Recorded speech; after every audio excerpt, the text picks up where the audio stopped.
What is up, everybody? Welcome back to another video. Today we've got something very exciting.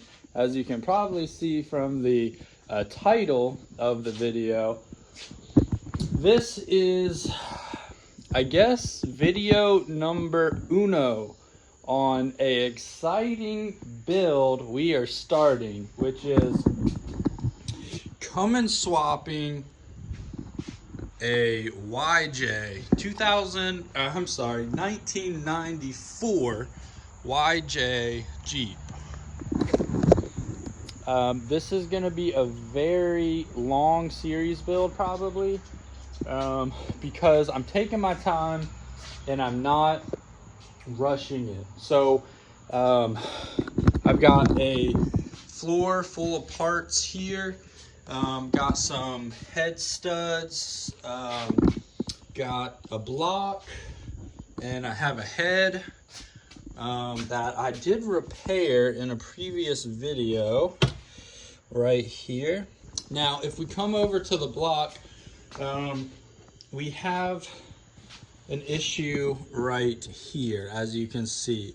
Now, the only reason this is an issue is because it's not like close to the head gasket at all, as far as around the cylinders, as you can see, but it is right around a cooling jacket to cool the engine. So if you look right here, there is a port right here, and coolant runs through that. And so even though there is no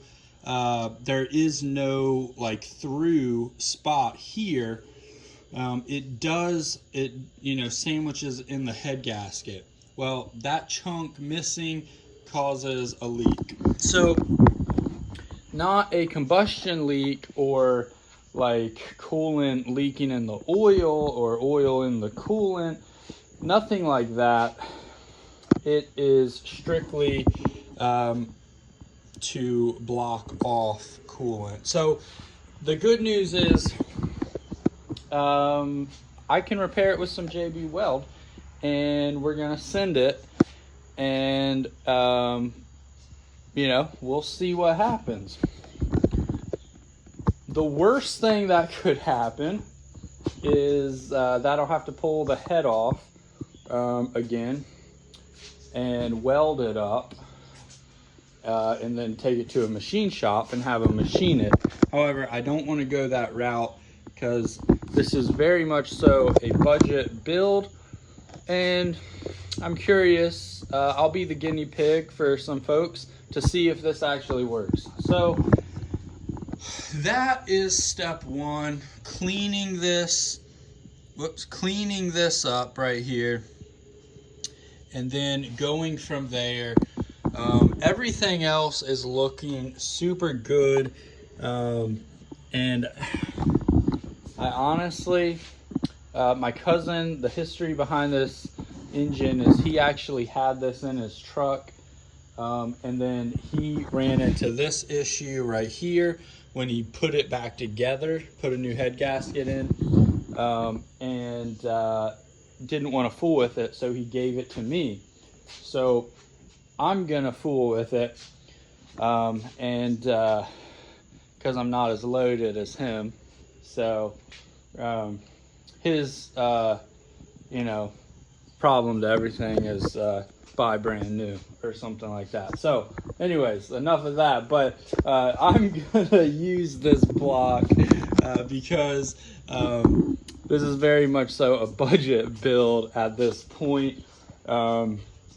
I cannot afford, with everything I have going on here, I cannot afford to blow tons of money. So this is kind of a, I guess you could say, a prelude into the build process. So today we will fix that. I'm still getting used to these Cummins engines, but this is where the front main seal goes. So we will be putting a new main seal in, but not until later when the timing cover goes on. and so forth. However, we can do the rear main seal. We might as well. I think transmission wise, I'm gonna try to put in the NV 4500 trans, which is a pretty solid trans, and it is a manual trans, which is definitely the route I want to go with a Jeep build like this, because I do plan actually on taking this off-road and doing some fun stuff with it. At some point, we're going to swap in some Dana 60 axles. That's a very popular route to go. But for the first phase of the build, which is getting the engine and trans in, we're going to leave the stock driveline as it is, and just kind of see how long it lasts before it breaks. And then address the issue potentially. So without further ado, let's get right into the video. Okay, so I've got the engine more in a suitable place for me. The oil pan is gonna have to come off. I've got a whole bunch of parts that my cousin put in there. So we're gonna have to see what all's in there. Before just assessing the damage, if you can see this camshaft bearing, it's pretty tore up. So I am gonna have to replace this, which is no big deal. That's very easy. I'm still learning a lot about these engines, where they are, like what all this is, but this is the tappet cover, and it's right there. So we got to put all that back together, but really the starting point is fixing this. I meant to pick up some brake cleaner while I was out, but I forgot. So instead, I've got some glass cleaner. Oh. So we'll get this nice and clean. Then we'll probably take this wire brush right here.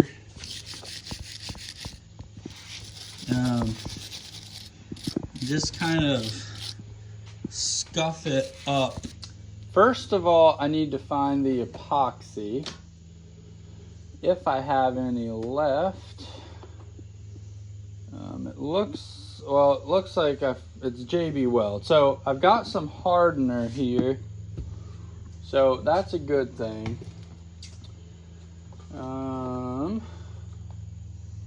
And I've got some steel right here. We just have equal parts of that. One is black, one is white. And when you mix it up thoroughly, it should be a dark gray color. But I'm gonna go put a little more hardener in this real quick. You definitely want to make sure you have enough hardener, because without the hardener,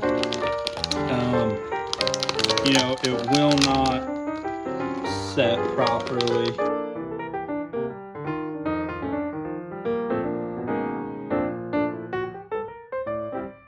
We got this one right where I want it. Looks fantastic. We'll let that set overnight, and maybe tomorrow, if we have time, we'll sand it down. Now it's time to pop the oil pan off. And my cousin, when he was pulling this out, you can see he dropped it from a little distance. Not too far, but enough to wrinkle this oil pan. So I'm gonna pull the pan off and see if I can just tap it with a hammer out. Are we gonna, compound turbo this, stuff like that. Now, my cousin, who I got the block and engine from, he is currently about to start prototyping, I guess you could call it a compound setup for his. So he's got someone who already is interested in trying, some of his out. So he is going to be you know, doing that. So that is something that if my cousin does, you know, get comfortable with putting together a good compound setup, and anyways, I may have a loophole for getting a very cheap compound set up with all the piping and everything. I could always build the piping myself, that's no problem, but I am kind of going for a higher class of build, something that is definitely TIG welded, not MIG welded, and he's doing all stainless. So that is just something that I don't have the facility or the appropriate welder to tackle something like that. So yeah, my cousin, if you are watching this and you are interested in about a $800 compound turbo setup for a Cummins, drop a comment below and I will reach out to you and pass off my cousin's information to you, because probably by the time a lot of you guys see this video, hopefully he'll have already started and you know, have someone out there testing it out. So anyways, that's a little side note. One of the best investments you'll ever do is buy Milwaukee cordless equipment.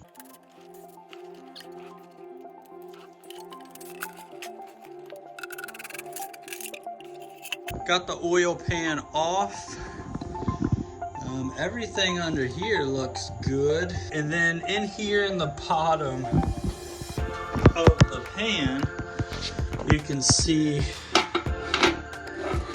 I think my cousin called these, I want to say he called them tappets. I'm making all you Cummins owners and enthusiasts probably cringe right now with my lack of experience with Cummins engines, but anyways, it is what it is. I have indeed got the oil pan cleaned off. I tried banging this out and it didn't work, so I'd probably just leave it the way it is. I don't think it's gonna hurt anything. Everything else is intact. This right here is actually hardened up. See, you take a file while it's still somewhat soft, and you know, you can file it down a little bit maybe.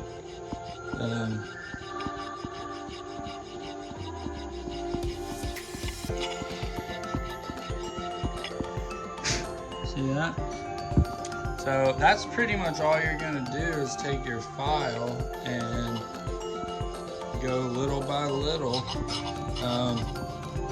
You don't want to hear that metal on metal sound. That's me hitting the edge. So once we get low enough, then I'll actually take a sanding block and then we'll go over it so I completely level. For today's video, I'm thinking that's where we're gonna wrap it up. I'm sorry we didn't do too much, but it's kind of an overview of what all is going on, what we are getting into, and you know, so forth like that. So yeah, I'm gonna try to video everything from, you know, start to finish. So anyways, stay tuned, like and subscribe, and you know, follow this build because this is going to be one that you don't want to miss. I will catch you guys in the next upload. I'm out.